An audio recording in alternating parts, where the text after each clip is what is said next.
এই কথাগুলো খোলামেলা বলার কারণেই ওদের দ্বারা পালিত কিছু তথাকথিত শায়েখ আমার উপর খুব ক্ষিপ্ত। এর আকীদা ঠিক নাই, এর মানহাজ ঠিক নাই, লেকচার শোনা যাবে না, ইত্যাদি ইত্যাদি। ঠিক আছে, আমারটা শোনার দরকার নেই, তোমাকে শুনতে কে বলছে? তোমার শোনার ইচ্ছা করে না, তুমি শুনিও না। যাদের শোনার ইচ্ছা তারা শুনবে ইনশাল্লাহ।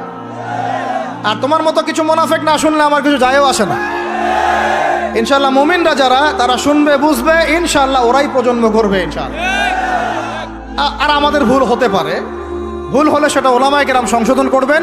ওলামায়ে কেরাম যদি আমাদেরকে বলেন এটা ভুল হয়েছে, অবশ্যই মাথা পেতে নেব ইনশাল্লাহ। আমরা আলেম ওলামার বাইরে নয়, ওলামায়ে মুহাক্কিকের বাইরে নয়। বিষ্ণু বলতেন, আল্লাহ আমার চোখে আমারে ছোট বানাও, মানুষের চোখে আমারে বড় বানাও। আর আল্লাহও চায় আপনি আপনারা ছোট করেন। আল্লাহর এটা দেখতে বড্ড ভালো লাগে যে আমার বান্দা ছোট হয়ে থাকতে চায়। মান তাওয়াদা তারাফা, যে নিচে নামতেছে আল্লাহ টাইনা উঠায়, আর যে উঠতেছে আল্লাহ থাপ্পড় মেরে নিচে নামায়। পরিবর্তন হলে মানুষ কি বলবে? গতকালকে ব্যান্ড প্যাকেজ করতাম, এখন যদি নামাজ কালাম করি বলবে যে দেখছি না সিবাই গিয়ে সুটটান দিতি, এগুলো উল্টাপাল্টা বলবে। মানুষ কি বলবে? ওই মানুষ কি বলবে, মানুষ কি বলবে এই চিন্তা করছেন তো? মানুষ কি বলবে জানে? আপনি মারা যাওয়ার পর 40 সাথে আসবে, গরুর গোশত কম পাবে, বলে গোশতই পাই নাই, মানুষ এটাই বলবে। মানুষের চিন্তা বাদ দেন, রব্বে করিমের চিন্তা করেন যে তেনার কাছে কি জবাব দিব, ঠিক না? বেঁচে থাকতে মেয়েদের আবেগে পড়ে জীবনটাকে নষ্ট করে দিও না। এই মেয়েদের আবেগ বড় মারাত্মক জিনিস ভাই। এই আবেগে যে পড়বে ওর জীবন জীবন সব নষ্ট হয়ে যাবে। তোমাদের কাছে মাফ চাই, দোয়া চাই, এই পাল্লাই পড়বা। রাজি আছো ইনশাআল্লাহ? একটা প্রজন্ম আল্লাহ পাক নিয়ে আসবেন, একটা প্রজন্ম আল্লাহ পাক নিয়ে আসবেন। আমি বলছি ওই প্রজন্ম টিকটক প্রজন্ম না, ওই প্রজন্ম এইসব মানে সেলফি শোডাউন আইওয়াশ প্রজন্ম না।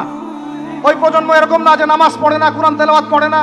ওই প্রজন্ম এমন না দাওয়াতের মেহনত নাই, ওই প্রজন্মের জিহাদের কোনো জজবা নাই, ওই প্রজন্মের মধ্যে ইসলামের শারঈ কোনো জ্ঞান নাই, ওলামায়ে কেরামের কোনো সোহবত নাই, দিন প্রতিষ্ঠার কোনো ফিকির নাই। এমন প্রজন্মের কোনো প্রয়োজন নাই আমাদের। আমাদের এমন প্রজন্মের দরকার যে প্রজন্মের প্রত্যেকটা যুবক ভাই নামাজি, কোরআনওয়ালা, সুন্নতওয়ালা, সুন্নতের পাবন্দ এবং তাহাজ্জুদ গোজার। এক কথায় রাতের বেলার দরবেশ, দিনের বেলার ঘোড়সাওয়ার। এইরকম প্রজন্ম যখন আমরা করতে পারবো, ওই দিন ইনশাআল্লাহ এই মাহফিল বলেন, এই মসজিদ, মাদ্রাসা, এই রাষ্ট্র সব সফল হবে ইনশাআল্লাহ। এখন শুধু বেসিক কাজ করা হচ্ছে, আমাদের মূল গন্তব্য বাইতুল মুকাদ্দাস। ওইটা না আসা পর্যন্ত আমাদের শান্তি নাই, ঘুম নাই। আল্লাহ রাসূল বললেন, লাইসা শাদীদু বিসুরআহ, কুস্তি করে যে অন্যকে শোয়ায় ফেলতে পারে সে শক্তিশালী নয়। ইন্নামা শাদীদুল্লাযী ইয়ামলিকু নাফসাহু ইনদাল গাদাব, রাগের সময় যেই ব্যক্তি নিজের উপর নিয়ন্ত্রণ রাখতে পারে আল্লাহর কাছে সেই হলো শক্তিশালী। এক একটা কথার ওজন দেখছেন আল্লাহ রাসূল সাল্লাল্লাহু আলাইহি ওয়াসাল্লামের? লাইসা শাদীদু বিসুরআহ, যে কুস্তি খেলতে পারে ভালো সে শক্তিশালী না, বরং ইন্নামা শাদীদুল্লাযী ইয়ামলিকু নাফসাহু ইনদাল গাদাব, রাগের সময় যে নিজেকে নিয়ন্ত্রণ করতে পারে সেই শক্তিশালী। সুবহানাল্লাহ পড়া।